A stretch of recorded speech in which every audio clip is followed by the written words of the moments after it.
साहब। इस जगह पे आपका क्या काम है? ये जानना तुम्हारे लिए जरूरी नहीं है। जाओ, जहाँ रुकने के लिए बोला वहाँ वेट करो। ठीक है, जैसी आपकी मर्जी।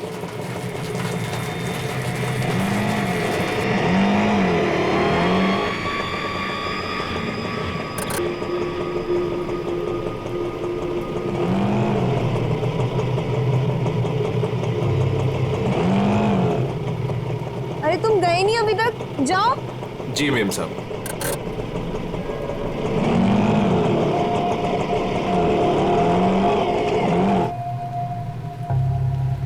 हेलो विशाखा, मैं करिश्मा बोल रही हूँ। मैं एमजी रोड के यहाँ कंस्ट्रक्शन बिल्डिंग पे खड़ी हूँ। मुझे तुमसे तुम्हारी शादी के बारे में बहुत ज़रूरी बात करनी है।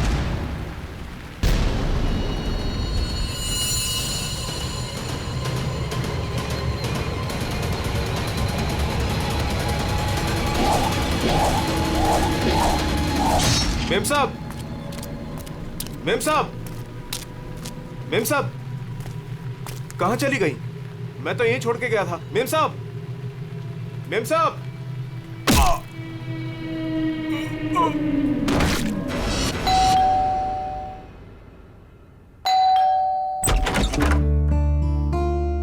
अरे आप इतनी जल्दी आ गए ऑफिस से? आज हाँ, आज काम कुछ कम था। ये लो, आते आते तुम्हारे लिए कुछ साग सब्जियां लाया हूँ और इसे फ्रीजर में रख दो। विशाखा के लिए लाया हूँ, उसे आइसक्रीम पसंद है ना। आज आपकी लाडली ये खाने वाली नहीं है। पर क्यों? आज सुबह से ही उदास है, खुद को कमरे में बंद कर रखा है और खाना भी नहीं खाया उसने। तुमने उसे कुछ कह दिया क्या? मैं क्या कहूंगी, लेकिन हाँ, आज सुबह किसी का फोन आया था।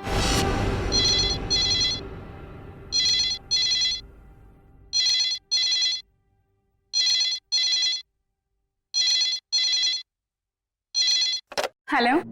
हेलो, विशाखा बोल रही हो? जी हाँ, विशाखा बोल रही हूँ। देखो, मुझे तुमसे बहुत ज़रूरी बात करनी है। ये बात तुम्हारी शादी के बारे में है। शादी? कौन सी शादी?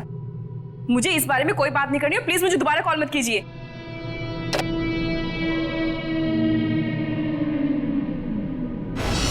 अरे इतनी मुश्किल से तो 2 हफ्ते पहले टूटी हुई शादी को भूल पाई थी, अब फोन करके उसके जख्म किसने हरे कर दिए? बहुत पूछा मैंने कि किसका फोन था, लेकिन रोई जा रही है, जवाब ही नहीं दे रही है। मैं देखता हूँ, तुम चिंता मत करो। विशाखा, विशाखा बेटे, विशाखा बेटे, दरवाजा खोलो। विशाखा, दरवाजा खोलो। विशाखा! ये दरवाजा क्यों नहीं खोल रही है? रोने की आवाज भी नहीं आ रही, कहीं उसने कुछ। अरे तुम विशाखा को नहीं पहचानती क्या? वो ऐसा कुछ नहीं करेगी। विशाखा बेटा, दरवाजा खोलो बेटे। विशाखा, दरवाजा खोलो। विशाखा! विशाखा?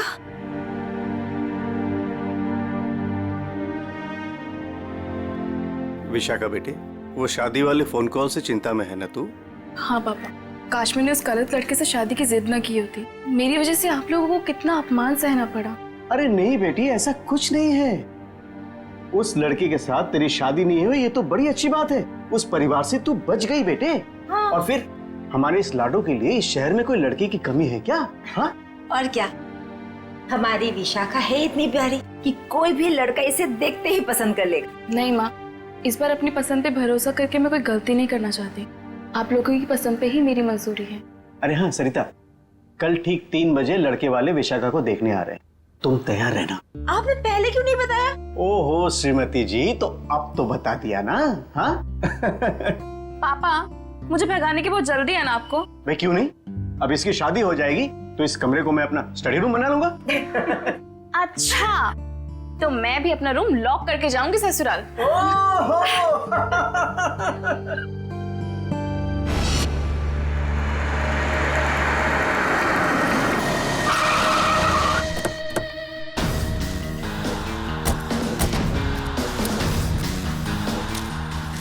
भाई साहब, मैं यहाँ का बचपन, मैंने ही आपको फोन किया था। लाश कहाँ पर है? जी उस तरफ। चलो दिखा। जी।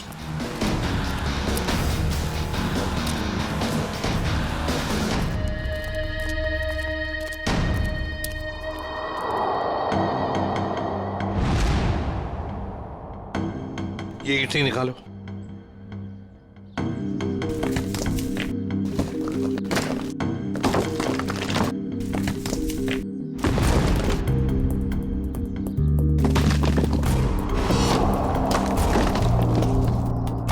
सर लगता है लाश को छुपाने की पूरी कोशिश की लेकिन पूरी तरह से कामयाब नहीं हुआ है।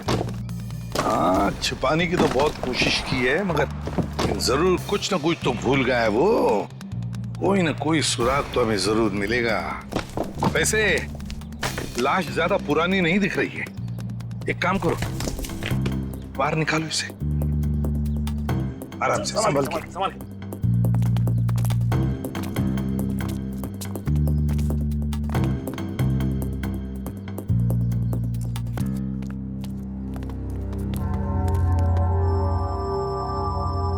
ये देखो, बड़ी बेरहमी से मारा है इसे। सामने से सीधे चाकू घोंप दिया सीने में। हाँ सर, देख के लगता है कि इसे चीखने चिल्लाने का मौका ही नहीं मिला। ये देखो, इसके सिर के पीछे भी चोट है। लगता है जिसने भी ये किया है ना, शायद पीछे से आकर इस रिक्शा वाले के सिर पर पीछे से हमला किया, वार किया। ये बेचारा मुड़ गया हमलावर को देखने के लिए, तो सामने से चाकू घोंप दिया।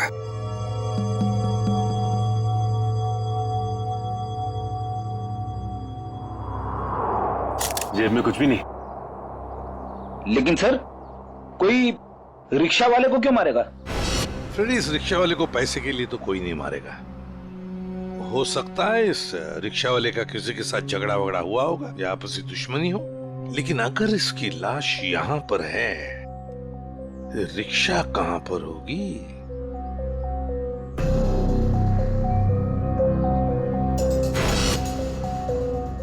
सर, हाँ सर ये देखिए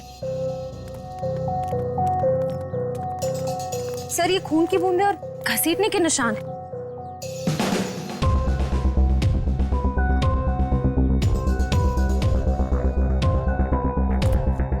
ये देखो, लगता है जिसने भी ये किया है, इस रिक्शा वाले को यहां से घसीट कर वो लेकर गया वहां ईंटों में छुपाने के लिए। वो क्या है?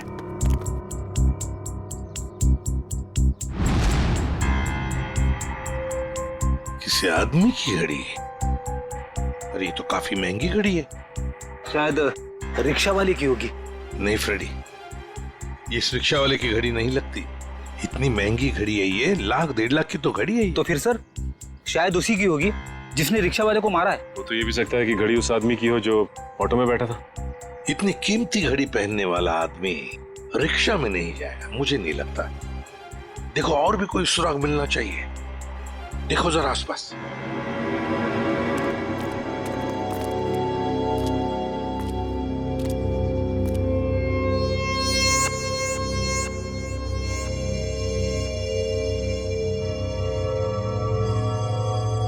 अरे सर, कुछ मिला? हाँ सर, किसी लड़की की ये डायमंड इयररिंग मिली है, यहाँ नीचे गिरी हुई थी।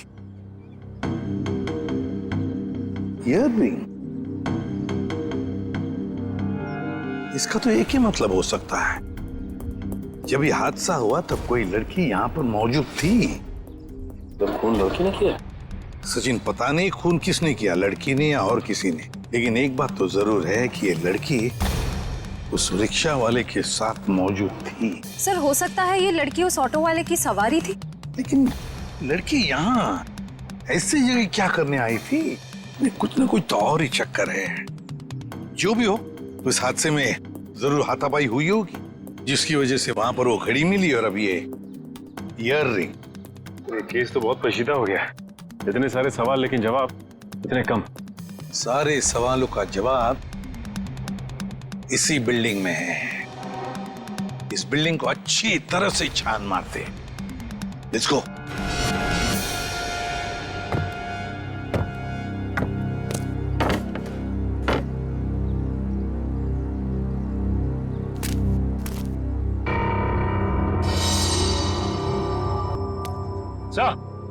हाँ सचिन, क्या हुआ? ये देखिए, सीढ़ियों पे खून की बूंदें। हाँ, ये देखो, सर ये तो बहुत ही अजीब बात है, लाश वहां पर और खून की बूंदें यहाँ। मुझे तो कुछ और ही आ रहा है दिमाग में। कहीं और एक लाश तो नहीं इस बिल्डिंग में? ऊपर चलकर देखते हैं, देखते ही ये खून के धब्बे कहां तक है।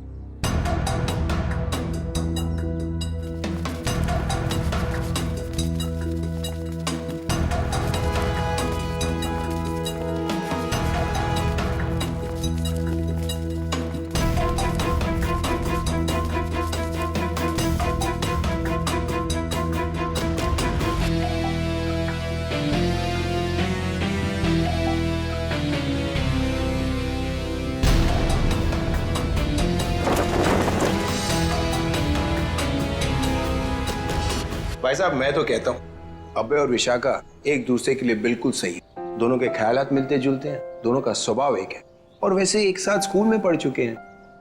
बेटा तुमने हमें बताया नहीं कि तुम अभय को पहले से जानती हो? नहीं पापा, अभय मेरी क्लास में नहीं थे। वो क्या है ना अंकल, हम दोनों की क्लासेस सेम थी पर सेक्शन अलग अलग थे। आप सेक्शन ए में थी और मैं सेक्शन सी में था। बात यह है ना जी, अभय के लिए एक से बढ़कर एक खानदान से रिश्ते आ रहे हैं, लेकिन इससे मना कर दिया है। स्कूल के वक्त से ही आपकी बेटी से प्यार करता है, लेकिन कह नहीं पाया, इसलिए आज मुझे आना पड़ा कहने के लिए। पापा प्लीज, आप मुझे एम्बैरेस कर रहे हैं।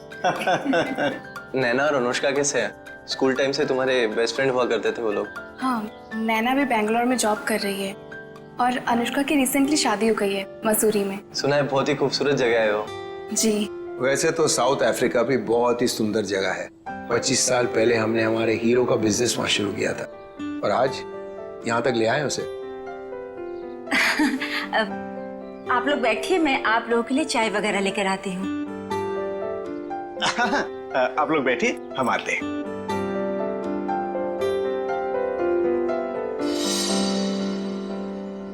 क्या बात है सरिता, क्या हुआ? देखिए, लड़का और परिवार तो मुझे अच्छे लग रहे हैं, लेकिन एक बार आप साफ साफ पूछ लीजिए, लेन देन की जो भी बात है। सरिता क्यों चिंता करती हो? देखो मुझे नहीं लगता कि धीरेन्द्र जी की कोई मांग है, और अगर होगी भी तो हम मांग पूरी कर देंगे ना। देखो सरिता, मेरी पेंशन है, तुम्हारे जेवर है, और अगर जरूरत पड़ी तो हम ये मकान बेच देंगे। आखिर हमारी एक ही बेटी है। ओफो, आप एक बार पूछ तो लीजिए ना, कहीं कोई बड़ी मांग रख दी तो। फिर तो ये रिश्ता नहीं हो पाएगा। खैर, अपनी किस्मत है, देखते हैं। चलो लीजिए भाई साहब। ये सब लाने की क्या जरूरत थी? इतनी तकलीफ क्यों की आपने? अरे क्या कहते हैं भाई साहब, ये तो कुछ भी नहीं है, ये तो आपको लेना ही पड़ेगा। चाय लीजिए। ये लो बेटे।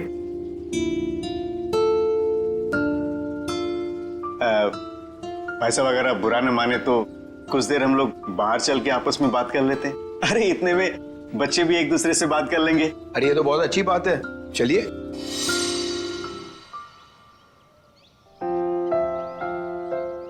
भाई साहब, आपका बेटा हमें बहुत पसंद है। मुझे भी बिल्कुल विशाखा जैसी बहू चाहिए थी। अगर विशाखा अभय को पसंद करे। उसकी फिक्र आप मत कीजिए, हमारी मंजूरी में ही उसके यहाँ है। ये तो बड़ी अच्छी बात है, तो मैं बात पक्की समझूं? जी जरूर। धीरेन्द्र जी, अगर आपकी कोई मांग हो तो आप मुझे। ये कैसी बात कर ली आप लोगों ने? अरे भाई, भगवान का दिया हुआ सब कुछ है हमारे पास। आपकी बेटी सिर्फ 2 जोड़ी कपड़ों में चाहिए, ये आप कर पाएंगे या नहीं? मुझे समझ में नहीं आता कि मैं आपका ये कर्ज कैसे चुका पाऊंगा। लेकिन हमारी एक शर्त है। शर्त? ये शादी 2 दिनों में हो जानी चाहिए। 2 दिनों में शादी की तैयारियां हम कैसे कर सकते हैं? देखिए, ये हमारी एक ही बेटी है, हम चाहते हैं कि उसकी शादी बड़े धूमधाम से हो, इसलिए थोड़ा अगर आप हमें वक्त दे दे तो। देखिए भाई साहब, मैं आपकी बात समझता हूँ, लेकिन 3 दिनों के अंदर मुझे साउथ अफ्रीका पहुंचना है। सिर्फ मेरे बेटे की वजह से मैं अपना पूरा कारोबार छोड़ के आया हूँ। अगर आप ये नहीं कर पाओगे तो ये रिश्ता नहीं होगा। हाँ? सोच लो आप लोग।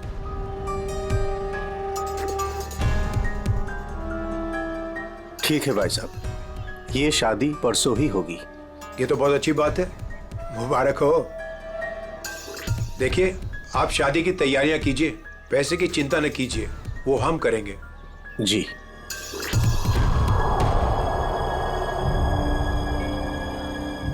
कैसे? तुम चिंता मत करो सरिता, भगवान की जो मर्जी है वही होगा। चलो शादी की तैयारी करते हैं।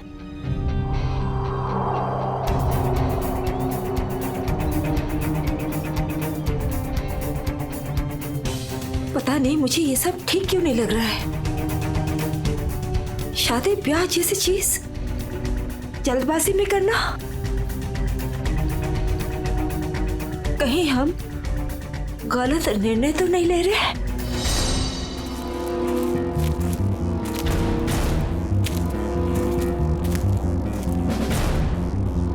सर, इस लड़की का चेहरा तो पूरी तरह से बिगड़ चुका है। इसकी पहचान करना बहुत मुश्किल होगा। तो सर लड़की के पास से ना ही कोई आइडेंटिफिकेशन मिला है ना ही कोई मोबाइल। तो लाश को देख के लगता है कि इसकी और उस ऑटो ड्राइवर की मौत लगभग एक ही वक्त हुई है सर।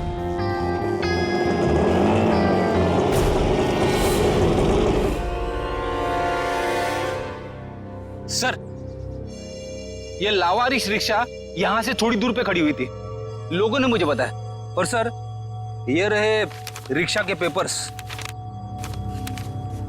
वो लाश इसी रिक्शा ड्राइवर की थी, चमन नाम था उसका।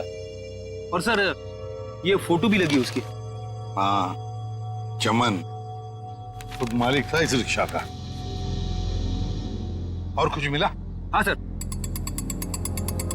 मोबाइल मिला है सर, लेकिन सर बैटरी डाउन है इसकी। ठीक है, कोई बात नहीं, इसमें से हमें बहुत कुछ इंफॉर्मेशन मिल सकती है।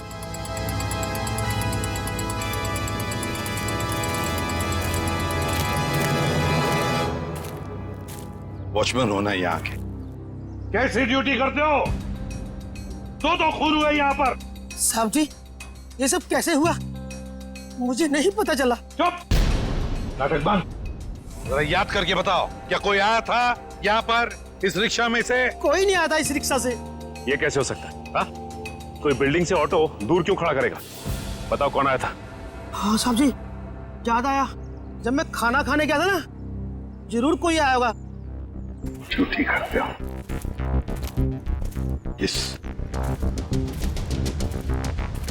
इस चमन की पूरी कुंडली निकालो। हाँ अभिजीत।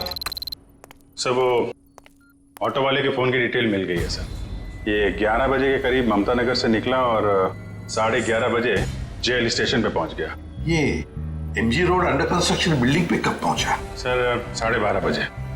जेल स्टेशन से सवारी लेने के बाद 12:40 पे उस जगह पे मिला था जहां पे वो ऑटो खड़ा मिला था। मतलब जेल स्टेशन से उसने सवारी उठाई। तो फिर अभिजीत, उस वक्त दो मोबाइल फोन होंगे उस रिक्शा में, एक रिक्शा वाले का और शायद इस सवारी का भी। हाँ सर, मोबाइल कंपनी वालों ने बताया कि रिक्शे वाले के मोबाइल के साथ साथ एक और मोबाइल ट्रैवल कर रहा था। जयवंती और पेटी लगे हैं उसका डिटेल निकालने में। चलो अच्छा। अब देखना यह है कि सर वो सवारी विक्टिम थी या मुजरिम। सर, हाँ सर, वो जो ऑटो की सवारी का मोबाइल नंबर था वो दिल्ली का नंबर है और किसी करिश्मा के नाम पे रजिस्टर्ड है। दिल्ली? अच्छा, इस करिश्मा के बारे में और कुछ पता चला? नहीं सर, और कुछ डिटेल्स तो अभी पता नहीं चल पाए हैं। ये तो पता चला होगा कि उसने आखिरी कॉल किसको किया। किसी लैंडलाइन नंबर पे किया था आखिरी कॉल। पोपटवाड़ी का कोई उदय कुमार है। पोपटवाड़ी, उदय कुमार। पंकज काम करो, इस दिल्ली वाली करिश्मा के सारे डिटेल निकाल, पूरे के पूरे डिटेल। और अभिजीत, इस पोपटवाड़ी के उदय से मिल लेते हैं, पता तो चले ऐसी भी क्या बातें हो रही थी करिश्मा और उसके बीच में। इसका चेहरा तो बहुत बुरी तरह से बिगड़ गया है, एकदम तहस नहस हो गया है। सर, इनके फेस को हम रिकंस्ट्रक्ट नहीं करवा सकते? बहुत मुश्किल काम है तारिका, बहुत वक्त लगेगा। हाँ, लेकिन एक बात जरूर पता चल गई। ये पता चल गई कि ये काम क्या करती थी। क्या काम? तारिका, ये लड़की एक नर्स थी। नर्स? ये देखो, ये देख रहे हो, ये इसकी उंगलियों पर और ये अंगूठे पर ये कौन? ये निशान तो ज्यादातर उन्हीं लोगों के हाथों में होता है ना जो दूसरों को इंजेक्शन देते हैं। एग्जैक्टली तारिका। अब मुझे लगता है ये खून या तो किसी बदले की भावना से किया गया है या फिर कोई प्यार व्यार का चक्कर। प्यार व्यार का चक्कर? तुमको ऐसा लगता है तो तुम फोरेंसिक आते ही क्यों? तुम अब से मत आया करो हमारे लैब में प्लीज। हाँ, अरे ये क्या? हाँ, और अभिजीत, तुम्हारे और मेरे बीच में जो भी था ना वो खत्म। प्यार का चक्कर।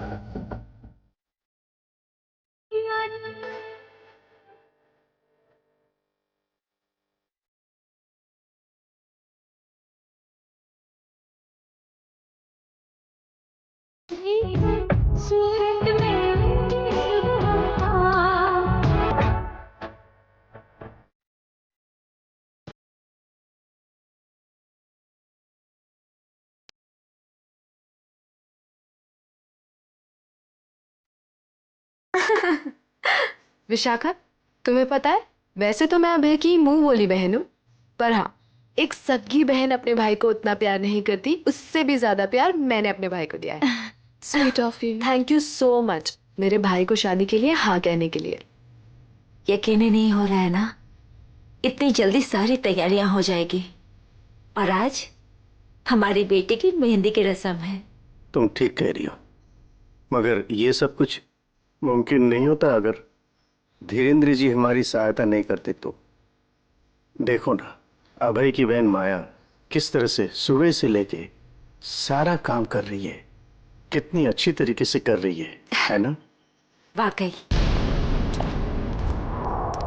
सर, यहाँ पे तो शादी की तैयारियां चल रही है, पूछताछ कैसे करेंगे? वही तो, लेकिन एक बात याद रखना, ऐसे माहौल में जरा समझदारी से काम लेते हैं, किसी को ठेस नहीं पहुंचनी चाहिए, है ना? अरे आइए आइए, आप लोग लड़के वालों की तरफ से? देखिए, हम लोग मेहमान नहीं हैं, हम लोग सीआईडी से आए हैं। सीआईडी? यहाँ सब कुछ ठीक तो है ना? देखिए, आप फिक्र मत कीजिए, हमें पता है आपके घर में शादी का रस्म चल रहा है, लेकिन देखिए बात कुछ ज्यादा नहीं है, सिर्फ 2 मिनट की बात है। एक बात बताइए, कल लैंडलाइन पे कोई अनजान फोन आया था आपको? हाँ, मेरी बेटी विशाखा ने फोन उठाया था। जरा बुलाइए ना विशाखा को। विशाखा बेटी, 1 मिनट इधर आना। हाँ जी, 1 मिनट। जी पापा। बेटे ये। हाय विशाखा, शादी मुबारक हो। Thank you. हम सीआईडी से हैं, मैं इंस्पेक्टर श्रेया। कल सुबह 10 बजे लैंडलाइन पे एक कॉल आया था। जी आया था। किसका फोन था? किसी करिश्मा का फोन था, बट मैं उसे नहीं जानती। अगर तुम उस लड़की को नहीं जानती हो तो उसने तुम्हें क्यों कॉल की? दरअसल वो मुझसे मिलना चाहती थी, पर मैंने उसे मना कर दिया। तुम तो कह रहे हो तुम उसे जानती तक नहीं, फिर भी वो तुमसे बात करना चाहती थी। कोई ना कोई तो वजह जरूर होगी, हैं? बताओ। शायद वो मेरी शादी के बारे में कुछ बात करना चाहती थी। क्या क्या बात करना चाहती थी? कुछ बताया उसने? जी, तब तक तो मुझे भी नहीं पता था कि मेरी शादी होने वाली है। वो शायद मेरी पिछली शादी के बारे में बात करना चाहती थी। मतलब विशाखा, तुम्हारी पहले भी एक शादी तय हो चुकी थी जो टूट चुकी है। देखिए प्लीज, अगर इस बारे में इस वक्त बात न करें तो अच्छा होगा। बड़ी मुश्किल से उस सदमे से ये उभर पाई है। प्लीज। पापा, इट्स ओके, मुझे उस बात से कोई फर्क नहीं पड़ता है। पर आप इस फोन कॉल के बारे में मुझसे इतने सवाल क्यों पूछ रहे हैं? दरअसल बात यह है कि करिश्मा नाम की उस लड़की का। एक मिनट, मैं समझाता हूँ। देखिए, ये करिश्मा जिसने फोन किया था यहाँ पर, हम उससे मिलना चाहते हैं एक केस के सिलसिले में। ये करिश्मा कोई मुजरिम है क्या? क्या इसने कोई जुल्म किया है और ये मुझसे क्यों बात करना चाहती है? देखो, करिश्मा मुजरिम है या नहीं ये अब तक तय नहीं हुआ है। खैर छोड़ो, आप लोग शादी की तैयारियां करो। और विशाखा, हम सब की तरफ से शादी मुबारक हो। Thank you.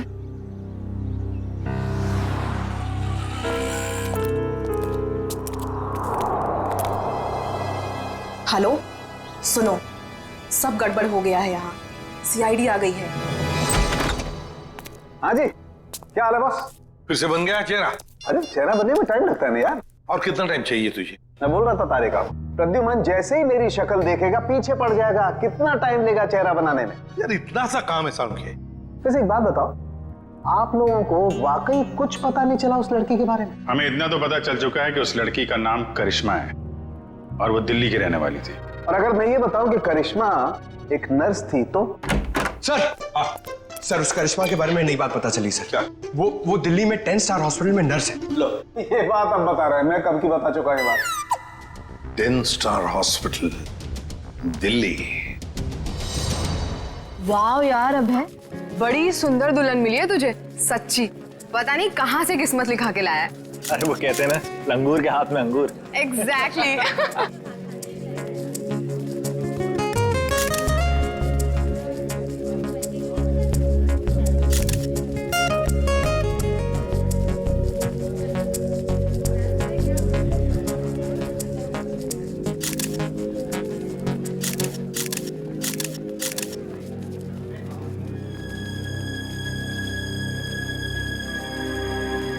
उदय जी आप रो रहे हो, सब ठीक तो है ना?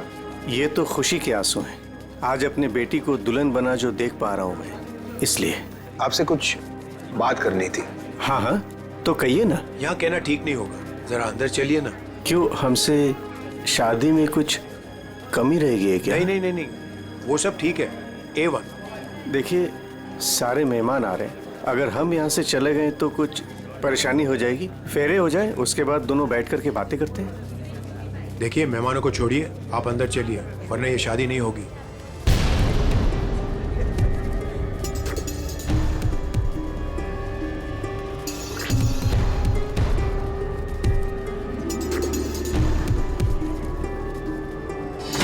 आइए उदय जी।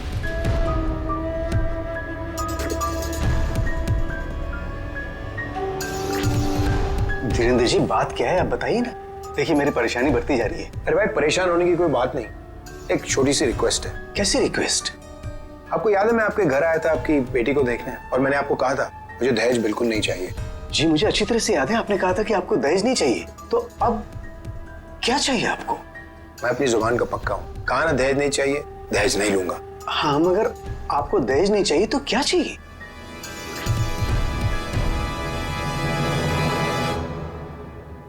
किडनी।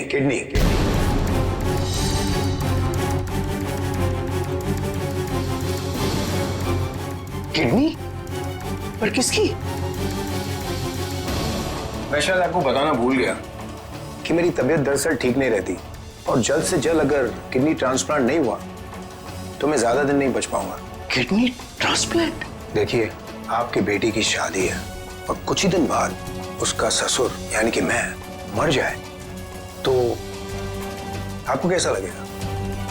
पर धीरेन्द्र जी, मैं अपनी किडनी कैसे, मेरा मतलब। मैंने पूरा पता लगा लिया है, हम दोनों की किडनीज मैच होती हैं। अच्छा, तो इसका मतलब ये शादी ब्याह ये सब ढोंग है। दरअसल आपको मेरी किडनी चाहिए, इसलिए आपने ये सब। अब फेरों में 2 घंटे और, बहुत समय आपके पास, सोच लीजिए। और वैसे भी हम दोनों एक परिवार का हिस्सा बनने जा रहे हैं, तो एक परिवार वाले का फर्ज बनता है दूसरे परिवार वाले की जान बचाने का।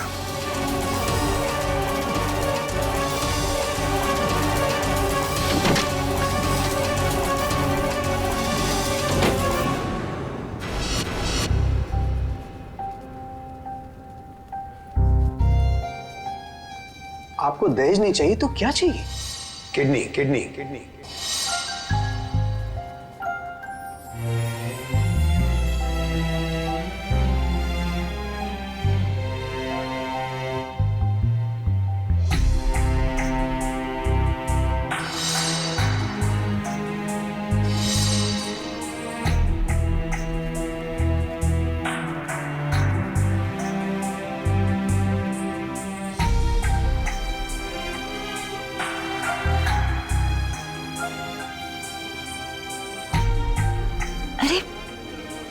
चले गए थे आप?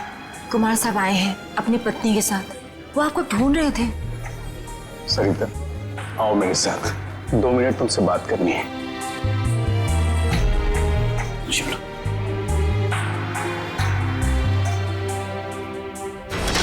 आओ सरिता।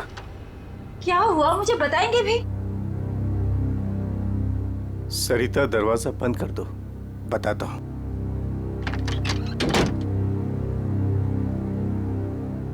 अभी तो बताइए, मुझे बहुत घबराहट हो रही है। धीरेन्द्र जी ने मुझसे कुछ मांगा है। पता था मुझे कि ये शादी दहेज लिए बिना हो ही नहीं सकती। वैसे कितने पैसे मांगे हैं उन्होंने? नहीं, उन्होंने मुझसे पैसे नहीं मांगे। तो फिर? सरिता, उन्होंने मुझसे मेरी किडनी मांगी है। किडनी? हाँ सरिता। हे भगवान, इसका मतलब ये सब शादी वादी ढोंग है। वो आपकी किडनी लेना चाहते हैं? मुझे भी यही लग रहा है। ये अचानक से उनका मेरे घर आना, फिर 2 दिन में शादी और अब ये सब कुछ। सरिता, मुझे तो इसमें बहुत बड़ी साजिश लग रही है। तो क्या अब हमारी विशाखा की शादी फिर से टूट जाएगी? अगर मैंने किडनी नहीं दी तो ऐसा ही होगा। ना सरिता, तुम मत रो।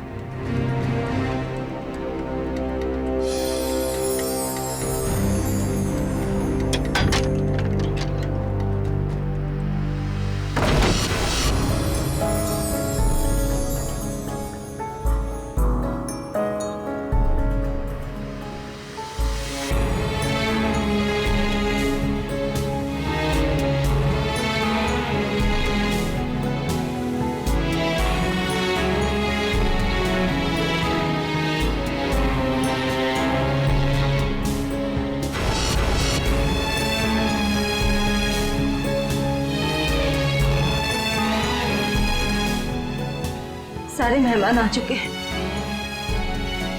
और अगर इस बार भी हमारी विशाखा की शादी नहीं हुई तो वो पूरी तरह टूट जाएगी। एक जख्म तो वो पहले ही खा चुकी है, लेकिन अब दोबारा वो बर्दाश्त नहीं कर पाएगी। मैं जानता हूं सरिता, तुम ठीक कह रही हो, इसलिए मैंने सोच लिया है, मैं अपनी किडनी दूंगा। हाँ सरिता।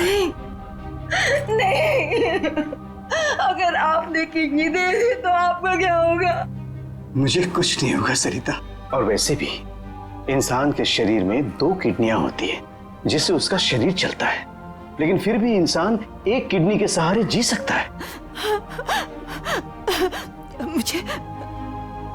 मुझे ये सब कुछ ठीक नहीं लग रहा है। अगर कुछ ऊंच नीच हो गई तो मैं आपको खोना नहीं चाहती हूँ। नहीं सरिता, मुझे कुछ नहीं होगा, और अगर मुझे कुछ हो भी गया तो कम से कम मेरी आत्मा को ये सोचकर संतुष्टि तो मिलेगी ना कि मैंने अपनी बच्ची की खातिर उसके पैदाइश से लेकर के उसकी शादी तक सब कुछ किया। प्लीज।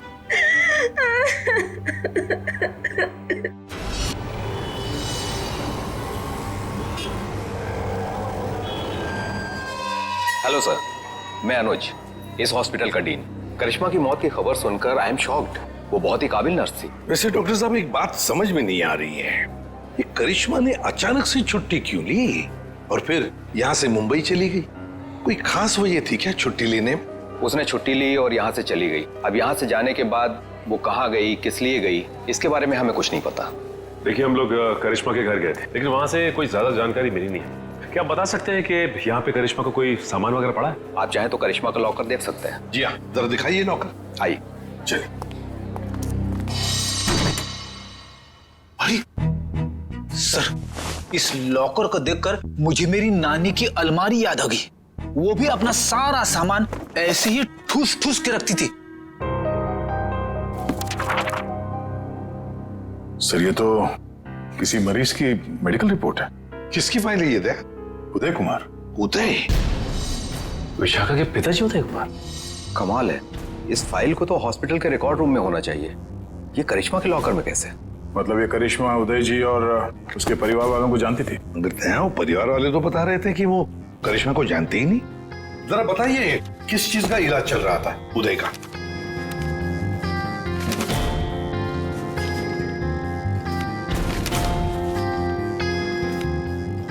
क्या डॉक्टर साहब, आपके चेहरे का रंग उड़ा हुआ क्यों है?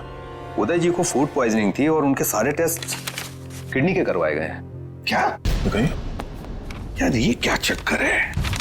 नहीं दया, कुछ न कुछ तो गड़बड़ जरूर है, कुछ न कुछ तो गड़बड़ है। अच्छा डॉक्टर साहब, इस करिश्मा का बर्ताव कुछ अजीब लगा आपको? मतलब कुछ गड़बड़ लगा आपको कभी? नहीं, ऐसा तो कुछ भी नहीं लगा। सर, ये देखिए।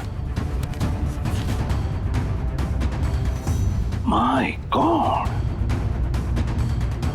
तो ये बात है। क्या बात है उदय? अरे डॉक्टर चंद्रप्रकाश, आओ बैठो बैठो। ये अचानक क्या बात करना चाहते हो तुम मुझसे? और भाभी जी क्यों रो रही हैं? शादी में कोई मदद वगैरह चाहिए? डॉक्टर, शादी की कोई बात है ही नहीं। अच्छा, तुम ये फाइल मेरी देखो ना, मेरी मेडिकल फाइल। ये फाइल चेक करके बताओ कि क्या मैं अपनी एक किडनी डोनेट कर सकता हूँ? उदय, तुम्हारी बेटी की शादी हो रही है और इस वक्त तुम्हें ये सवाल सूझ रहा है? डॉक्टर, शादी न रुके इसलिए तो मैं ये बात पूछ रहा हूँ तुमसे। बताओ ना। क्या मतलब है? मतलब मैं बाद में तुम्हें समझाऊंगा। तुम पहले मुझे ये बताओ कि मैं एक किडनी के सहारे जी सकता हूँ या नहीं। बताओ डॉक्टर, मुझे प्लीज बताओ ना।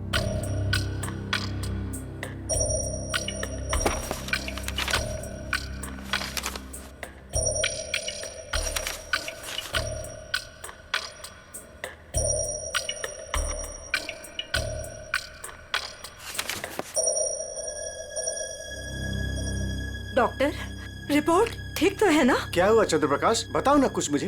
क्या किडनी देना जरूरी है?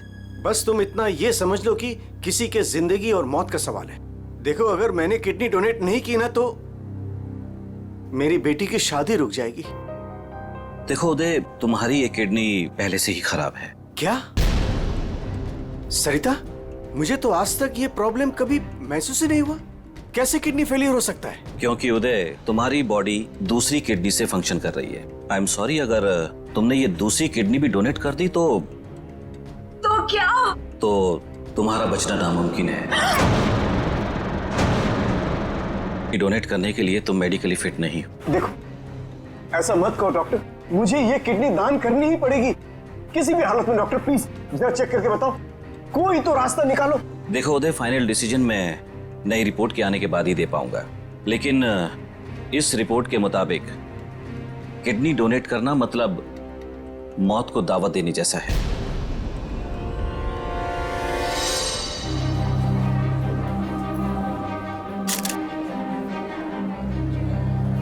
आओ। क्या हुआ माँ? आप परेशान लग रही हैं। नहीं, ऐसी कोई बात नहीं।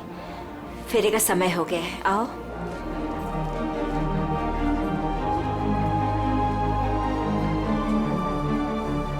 अरे उदय जी, आप ही को ढूंढ रहा था। फेरे लगवाएं या फिर मैं बारात वापस? जी नहीं, बारात वापस ले जाने की नौबत नहीं आएगी। मुझे पता था, आप बड़े समझदार इंसान हो, सही डिसीजन लिया। और वैसे आप अपनी बेटी को इतना प्यार जो करते हो, आइए। यकीन नहीं आ रहा है दया, शादी के नाम पे ऐसी सौदेबाजी।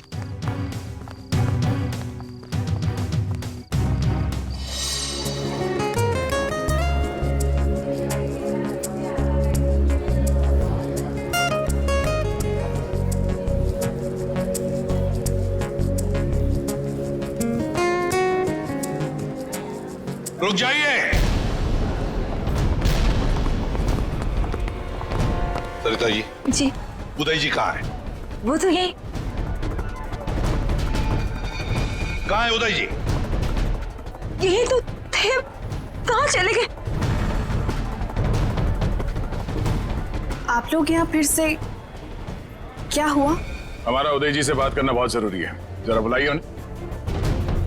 उदय जी, उदय जी, कहाँ गए उदय जी? बुलाइए।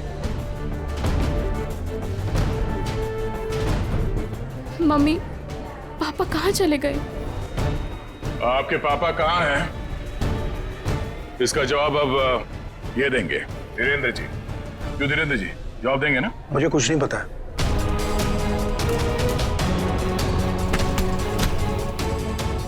नहीं पता तो सड़क कहाँ रहे आप? हा? सर, मैंने कुछ नहीं किया सर। मैं तो इनका असली बेटा भी नहीं हूँ सर।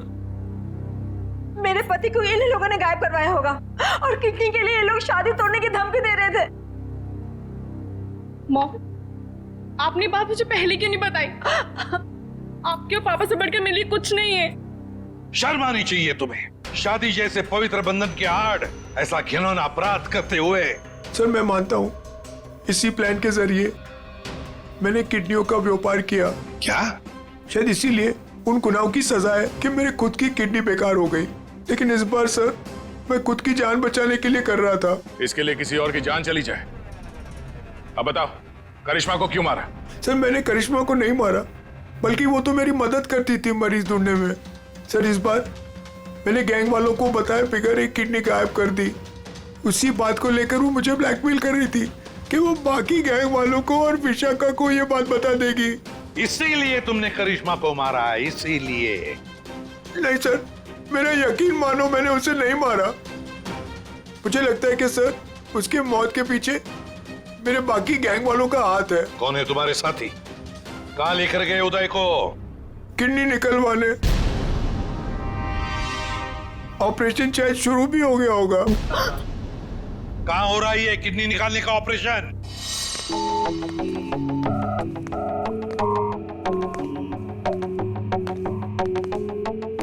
चल डॉक्टर, ऑपरेशन शुरू कर। देखो तुम जो ये कर रहे हो ना, ठीक नहीं कर रहे हो। बकवास बंद कर और अपना काम कर जल्दी।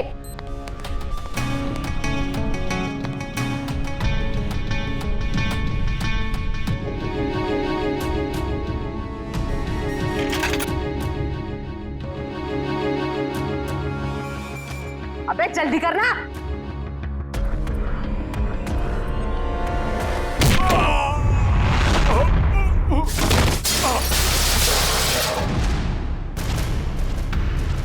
कौन है वहां? कौन है?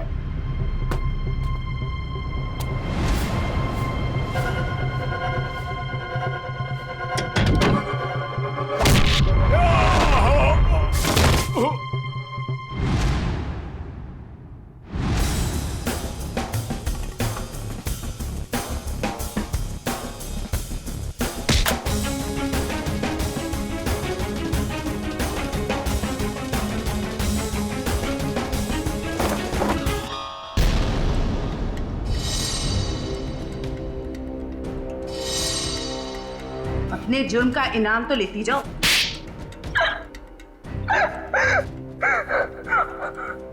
ये सारा षड्यंत्र हमने सिर्फ लोगों की किडनियां हथियाने के लिए किया है। ये सब पता है हमें। ये बताओ करिश्मा को क्यों मारा तुम?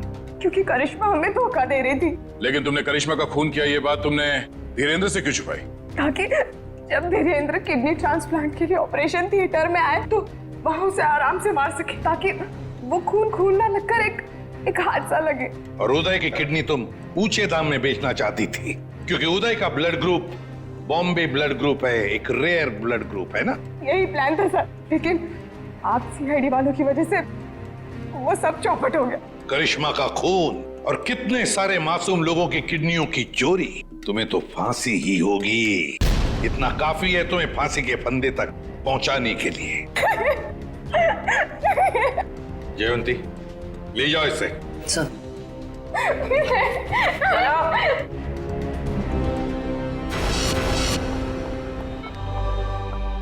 कैसे आप? तबीयत कैसी है आपकी? आप ठीक तो है आप? सरिता, विशाखा बेटी, तुम लोग रो क्यों रहे हो? क्या हुआ मुझे? मैं आपसे कभी बात नहीं करूंगी। आपको क्या लगा मेरी शादी आपकी जिंदगी से ज्यादा जरूरी है? ऐसी कोई बात नहीं। दरअसल मैं और सरिता, हम तो सिर्फ तुम्हारी खुशी चाहते हैं बेटे। मेरी खुशी आपसे है, आपसे है। माना बाकी लड़कियों की तरह मेरा भी सपना है कि मेरा भी एक अच्छा पति हो, लेकिन वो पति मुझे अपने पिता की कीमत पर बिल्कुल नहीं चाहिए। देखा उदय जी, आपकी बेटी विशाखा कितनी समझदार है, सियानी है और सही बोल रही है। एक बात हमेशा ध्यान में रखना, बेटी घर का सम्मान होती है, सुख होती है, खुशी होती है। उसके हाथ पीले करना तो सौभाग्य की बात होती है, लेकिन उसके लिए माता पिता को अपनी जान दांव पर लगाने की कोई जरूरत नहीं। एसीपी साहब, मैं आपसे वादा करता हूं, चाहे कुछ भी हो जाए, मगर मैं इंतजार करूंगा। अब की बार मैं अपनी बेटी का हाथ सिर्फ उसी को दूंगा जो इसके लायक हो। आप सबका बहुत बहुत शुक्रिया बेटी। Thank you very much.